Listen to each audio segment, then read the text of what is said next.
กับธรรมชาติก็ยังมีให้เราเห็นอยู่นะห้วยน้ำที่ไหลมาจากตอนนี้ว่า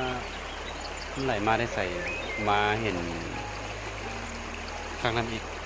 ในชีวิตเลยก็ว่าได้มันจะไหลออกไปใส่น้ำซ้ำประมาณนี้เดี๋ยวจะเลาะห้วยขึ้นไป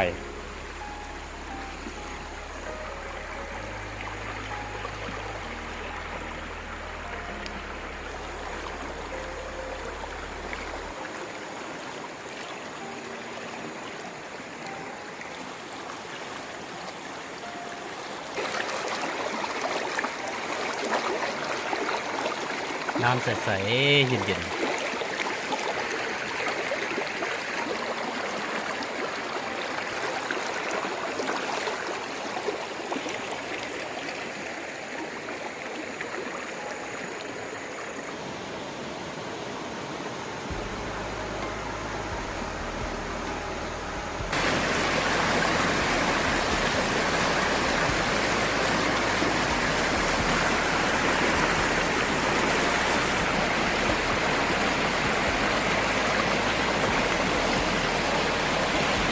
ว้าว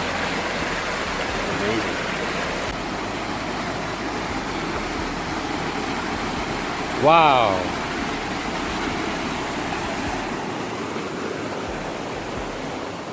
ถ้าผู้ใดได้มาจาดตัวนี้นะลอยน้ำมันเป็นไม่ต้องย่านน้ำมันตื้นลงไปพูดไปขึ้นไปที่แถวนี้มื่นแต่ว่าน้ำมันตื้นไหลลงไปเดี๋ยวเขาจะไปไปถึง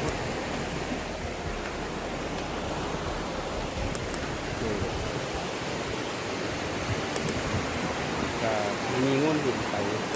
บัวเพิ่นห้ามที่บอกที่เขามารออยู่รุ่มนี่เพราะว่าปกติเป็นทางยากเพิ่นให้ขึ้นไปทางนั้นก่อนที่บ้าน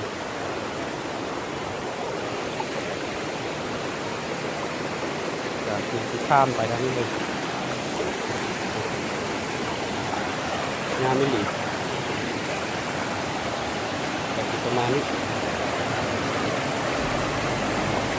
ห้วยมันยาวอีหลีเขตนี้มันจะเป็นน้ำลักษณะเป็นน้ำปกปาดหมดเลยแต่ว่าตาดแท้ๆอยู่เพิงพุ่นตาดแท้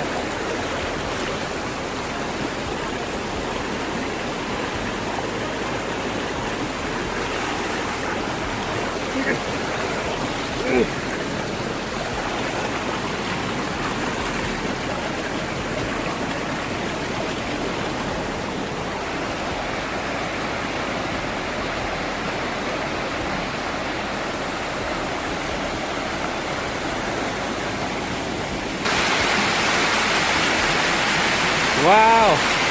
แ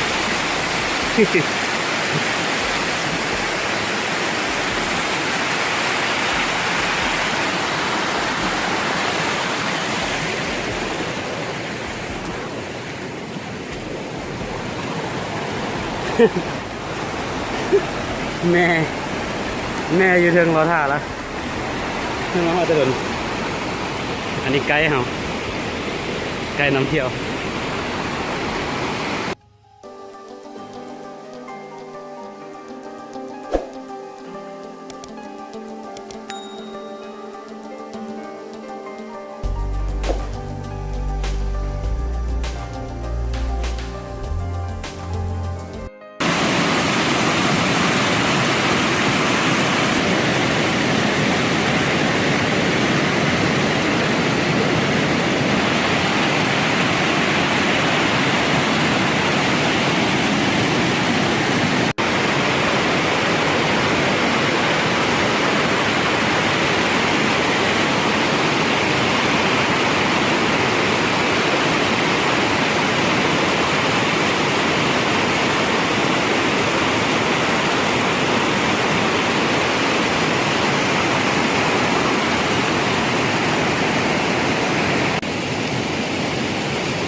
แม่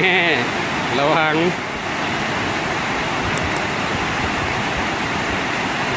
ปกติแม่คนบ้านนอกนี่เพิ่นกับมักแบบนี้เว้ย